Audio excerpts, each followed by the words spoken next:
Jacob eut peur. Il dit, mais que ce lieu est redoutable. Que ce lieu est redoutable. Je pose une question. Ne me répondez pas, mais je pose la question. Est-ce que le fait de se réunir en salle Zoom, est-ce que ce lieu est un lieu redoutable?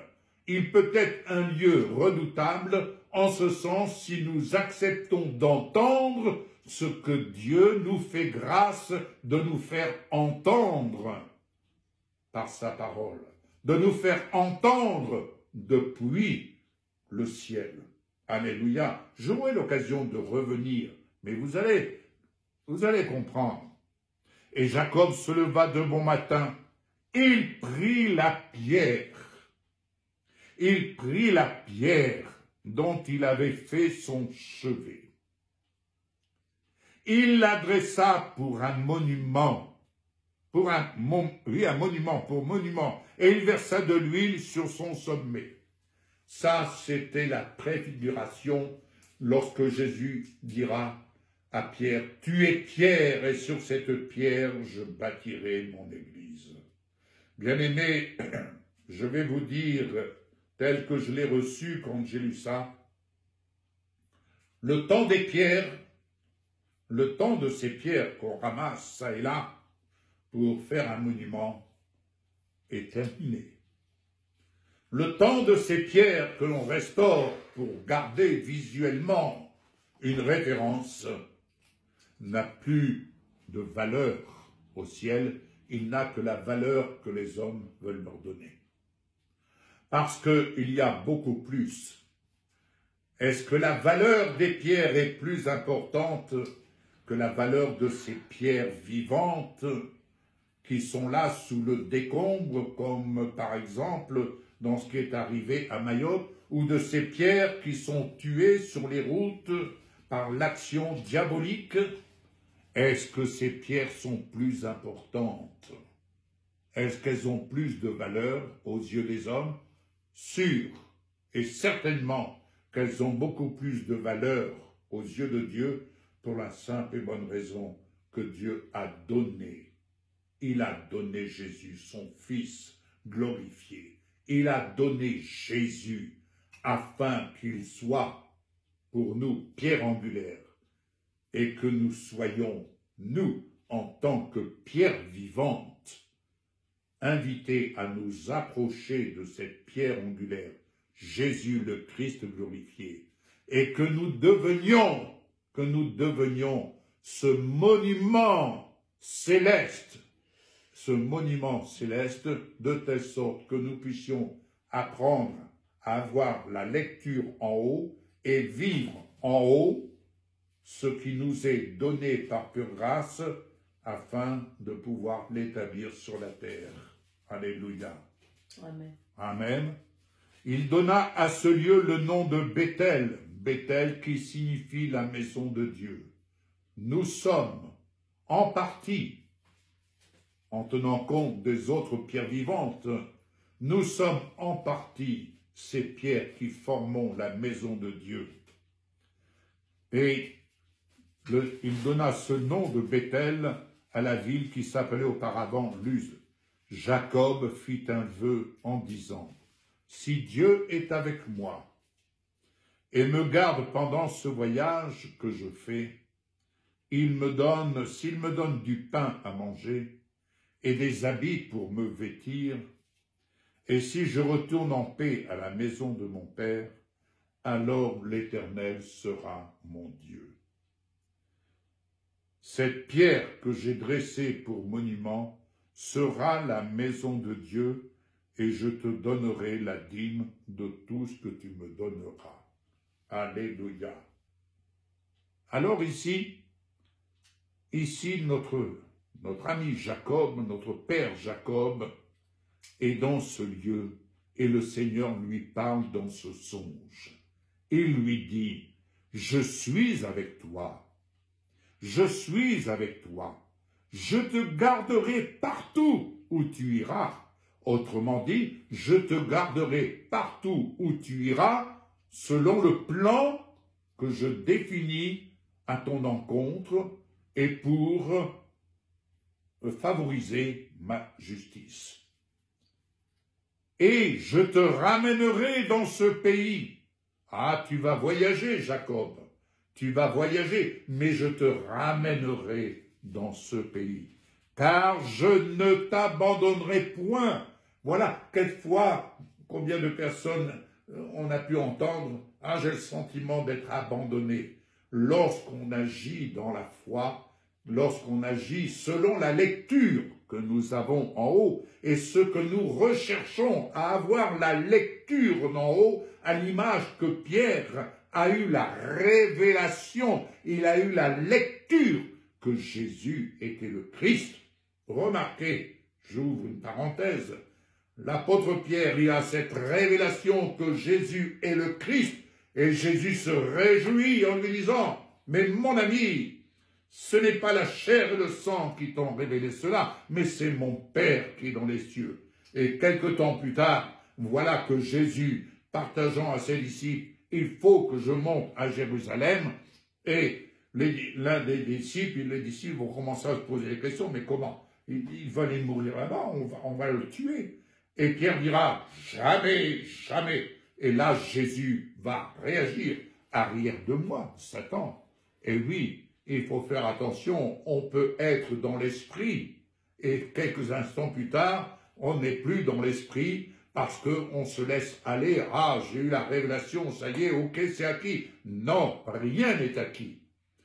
Être et rechercher la révélation, c'est apprendre à percer, et vous verrez.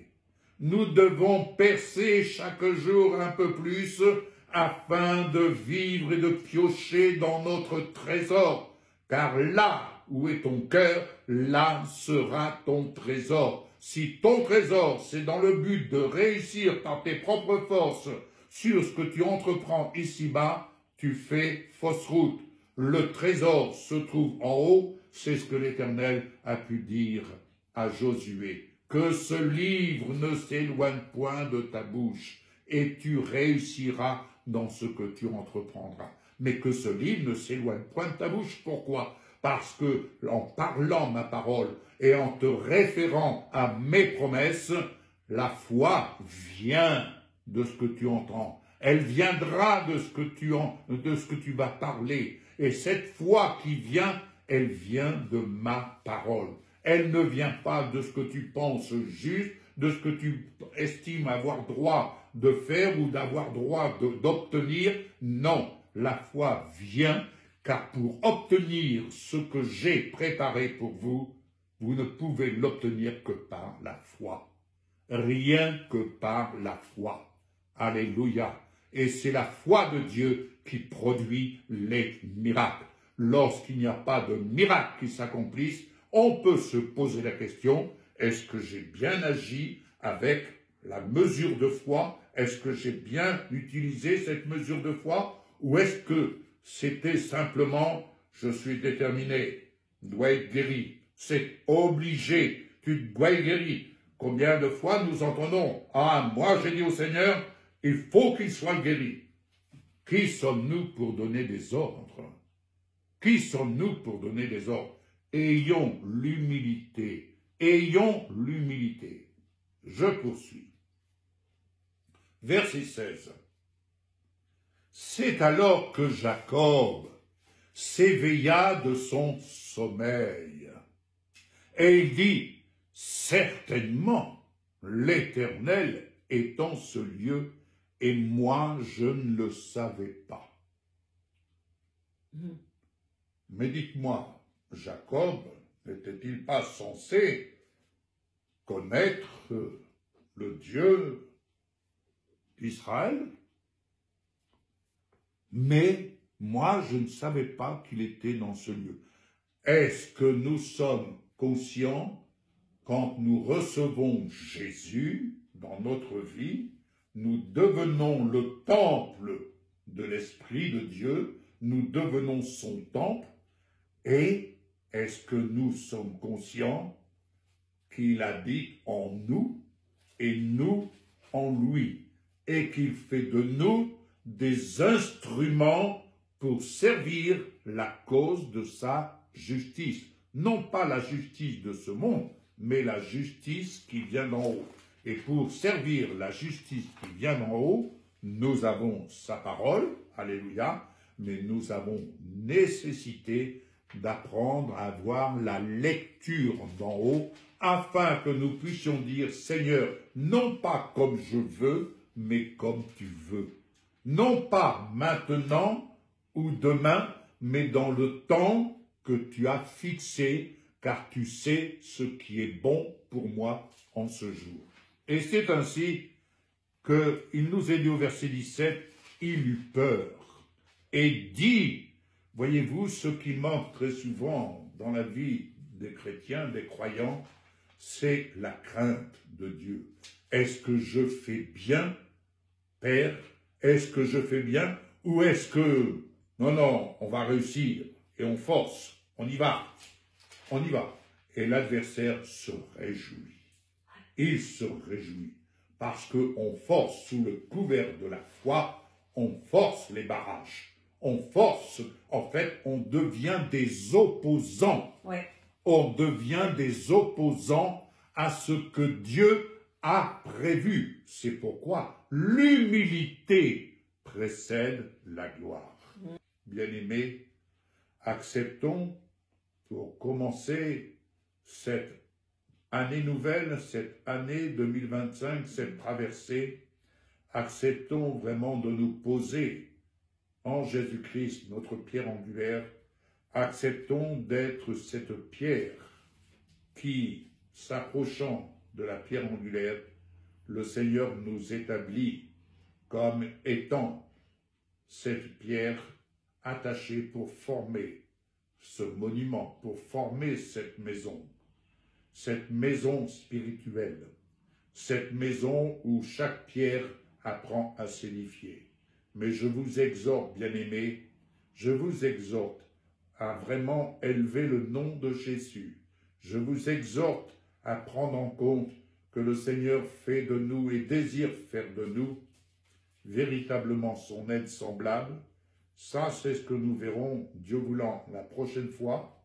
Ici, ce n'est qu'une première partie, mais je peux vous assurer, nous allons voir dans le prochain chapitre, nous verrons ce que veut dire être une aide semblable en tant qu'épouse de Jésus-Christ, épouse qu'il s'est présentée à lui-même et quelle est la destinée de son œuvre.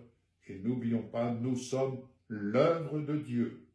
Nous sommes avant tout l'œuvre de Dieu et puissions-nous nous affectionner aux choses d'en haut, nous affectionner aux choses d'en haut, car c'est là que les priorités qui nous sont destinées ont été écrites par le doigt de Dieu, tel que Jésus a pu un jour écrire, n'est-ce pas, sur le sable, lorsque cette femme a été prise en faute. Et il a écrit quelque chose. On n'a jamais su ce qu'il a écrit, mais on est en droit de penser qu'il a écrit « Il n'y a plus de condamnation pour toi ». Il n'y a plus de condamnation dès l'instant où on chemine avec le Seigneur en soumettant notre esprit à sa volonté et cheminer. En ayant un esprit soumis à sa volonté, c'est cheminer dans l'humilité, mais dans la reconnaissance que ce que Dieu nous fait vivre, il nous le fait vivre parce que c'est là sa bénédiction. Mieux vaut le peu avec la paix, et mieux vaut accepter d'être là où le Seigneur nous place dans le temps présent, et accepter d'être son instrument, afin d'être lumière. Lumière. Vous savez, on n'a pas besoin d'être grand pour être lumière. Cet officier, lorsqu'il a dit à Jésus, « Dis un seul mot et mon serviteur sera guéri », Jésus dira, « Je n'ai pas trouvé en Israël une aussi grande foi. » La foi qui vient de Dieu, soyons assurés que c'est une foi qui renverse et qui change notre destinée. Et la foi qui vient de Dieu nous amène à vivre en ayant la vision de la gloire de Dieu. Et ce qui est au ciel n'est pas comparable à ce qui est sur la terre. Amen. Amen.